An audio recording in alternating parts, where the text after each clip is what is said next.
શરૂઆત સાથે સુરેન્દ્રનગર પર નજર કરીએ તો જિલ્લાના ડોડિયા ગામે એક ખેડૂત પરિવાર પર દુઃખનું આકાશ તૂટી પડ્યું છે।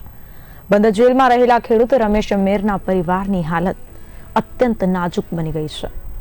રમેશભાઈની પત્ની અને દાદીમાની તબિયત બગડતા આખું કુટુંબ ચિંતામાં ગરકાવ છે।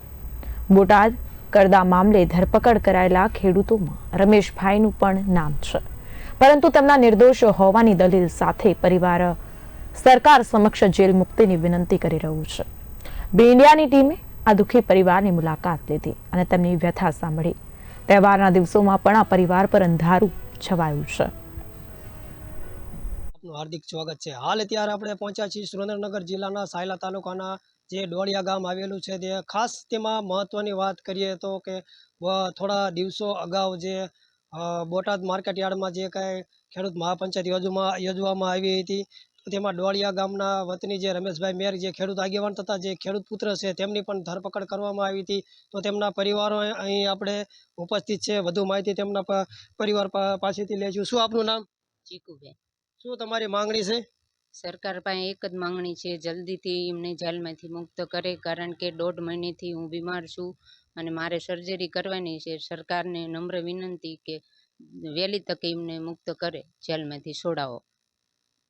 તો આ હતા તેમના પત્ની જે કહી રહ્યા છે કે તેમને અંદાજે દોઢેક મહિનાથી જે હોસ્પિટલનું કામકાજ છે, તેમને કોઈ સાથે આવવા કોઈ નથી, એટલે વહેલી તકે છોડવામાં આવે તેવું કહી રહ્યા। કે આપણી સાથે બીજા પણ એમના ભાઈ પણ ઉપસ્થિત છે। જે શું આપનું નામ? મહેન્દ્રભાઈ મેર। શું તમારી માંગણી છે? અમારી એક જ માંગણી છે કે અમારા રમેશભાઈ ખેડૂત નેતા જેમને જેલમાં ખોટી રીતે જેલ હવાલે કર્યા છે, તો એમને વહેલી તકે છોડવામાં આવે। મારા ભાભી 1.5 મહિનાથી બીમાર છે, એમને સર્જરી પણ કરાવવાની છે, અને અમારા ગઢા દાદીમાં છે, એમને પણ સર્જરી હતી। તો એ તો અમે કામ પતાવી દીધું, પણ આ અમારું ભાભીવાળું કામ એક થોડુંક મુશ્કેલ છે, તો એમને વહેલી તકે છોડવામાં આવે। તો આ હતા એમના ભાઈ જે કહી રહ્યા છે કે એમના દાદી અથવા એમના જે રમેશભાઈ મેરના જે પત્ની છે, જે તેમની તબિયત પણ સારી નથી, તો વહેલી તકે તેમની છોડી મૂકવામાં આવે। તેમના આ જે પરિવાર છે હાલ ઉપસ્થિત છે, તેવું કહી રહ્યા છે।